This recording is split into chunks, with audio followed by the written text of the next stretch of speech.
Welcome to The Explainer. So, if you're gearing up for those school exams and you really need to nail down the mathematical text in advanced detail, well, you're exactly where you need to be. Today, we're diving into a foundational topic that literally touches almost every single branch of higher math. We're talking about sets and set theory. So, grab your notebooks, put the phone on D&D, because this is your ultimate exam masterclass. Let's do this.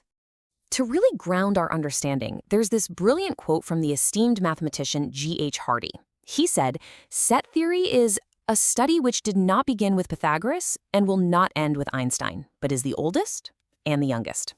Now, the German mathematician Georg Cantor is the guy who first formally developed set theory back in the late 19th century while he was messing around with trigonometric series. But the core ideas? They are incredibly ancient, yet totally modern at the same time.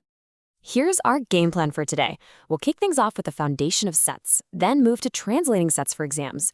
After that, subsets and real intervals, visualizing with Venn diagrams, mastering core set operations, and finally, we'll conquer complements and De Morgan. We're going to build us up logically, step by step. All right, section 1, the foundation of sets. What exactly is a set anyway? Let's lay down the absolute basics of what makes a collection mathematical. Okay. The textbook definition is pretty simple, but it is super strict. A set is a well-defined collection of objects where we can definitely decide if a particular object belongs to it or not. The absolutely crucial word there is well-defined. Let's say your exam asks, is the collection of the rivers of India a set? The answer is an easy yes. It's an objective geographical fact, right? The Ganga is in, the Nile is out. But what if they ask about the 5 most renowned mathematicians? Well, that's entirely subjective. Your top 5 and my top 5 are probably going to be completely different. Because it's subjective, it's not well-defined, which means it is absolutely not a set. Now listen up, because here is a classic exam trap. Think about the word cataract. If a test question asks you to write out the set of letters in that word, whatever you do, do not write down all 8 letters. In sets, repetition and order do not matter at all. The actual set of letters making up cataract is just C-A-T-R, which, if you think about it, means it's the exact same set as the letters in the word tract. Keep that little trick in your back pocket because examiners absolutely love testing it. Moving on to section 2, translating sets for exams, roster versus set builder forms. Translating between these two languages of sets is pretty much a guaranteed exam question. You really need to be able to effortlessly flip back and forth between these two formats. First up is roster form, sometimes called tabular form.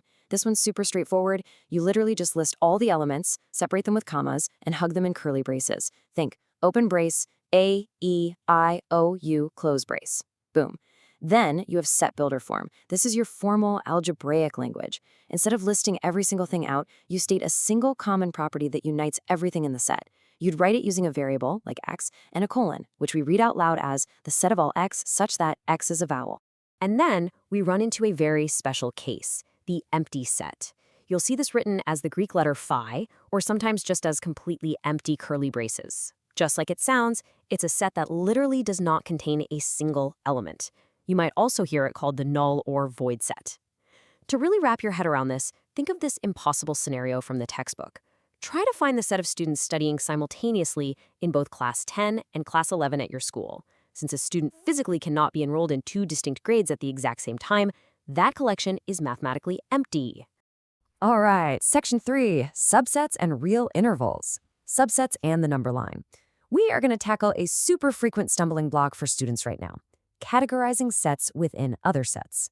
So a set is considered a subset of another if every single element of the first is contained right there inside the second. This idea brilliantly illustrates how our entire number system is built out of nested subsets. It's kind of like Russian nesting dolls. Natural numbers, n, those are your 1, 2, 3s, they sit completely inside the integers, z, which brings the negatives and 0 to the party.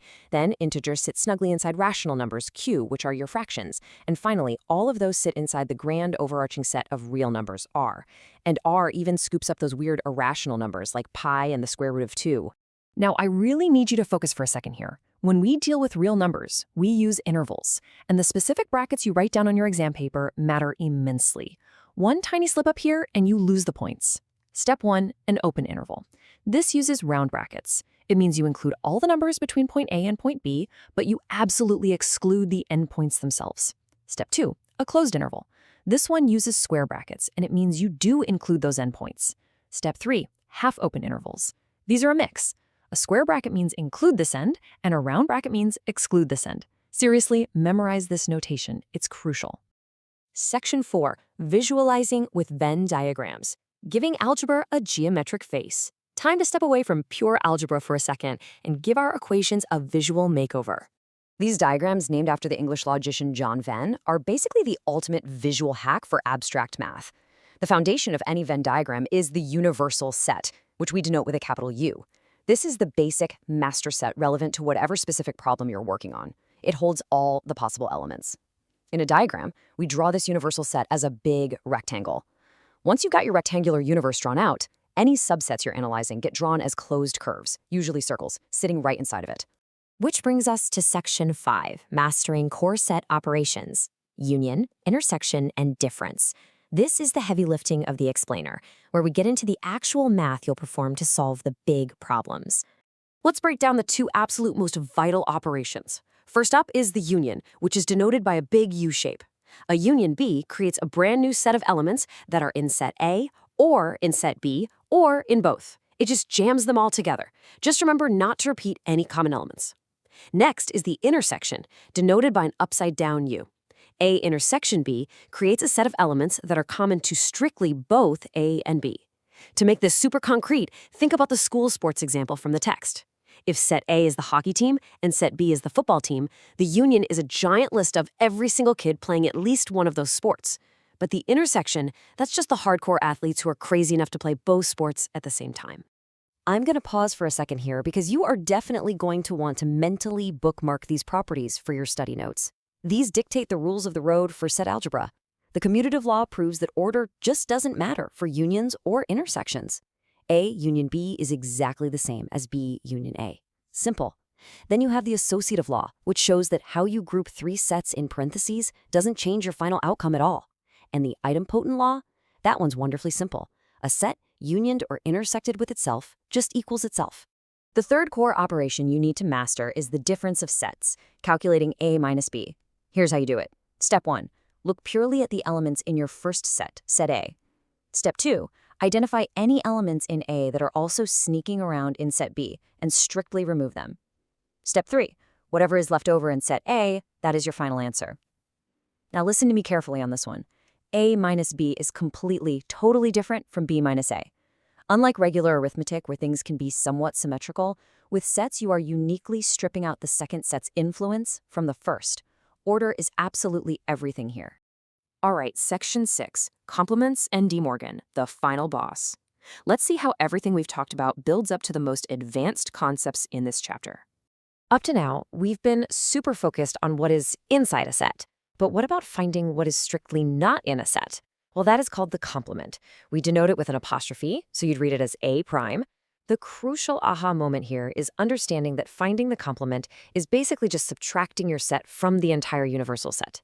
It's literally U minus A. Think of it like this. If your universal set is all the students in a classroom, and set A is the set of all the girls, then the complement of A is simply the set of all the boys. It's everything in your universe that is not in A. And that brings us to the big one, De Morgan's laws, named after Augustus De Morgan.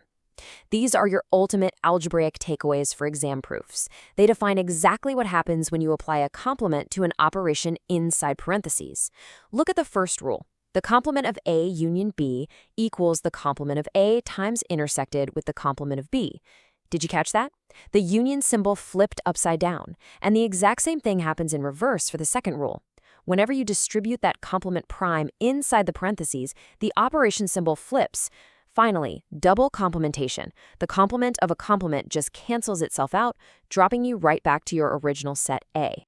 You've made it. You now have a truly comprehensive MasterClass grasp of everything from set notation and intervals to Venn diagrams and De Morgan's laws. But before we wrap up, I want to leave you with a completely fascinating piece of history from the text. Back in 1902, the philosopher Bertrand Russell introduced a famous paradox.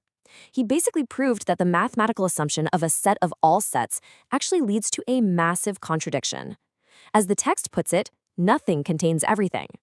So as you head into your exams, ready to confidently manipulate these universal sets, I want you to ask yourself, If nothing contains everything, what does that mean for the absolute theoretical limits of our universal set, U? Let that mathematical mystery keep your curiosity firing. Thanks so much for joining this explainer, and good luck with those exams. You're going to crush it.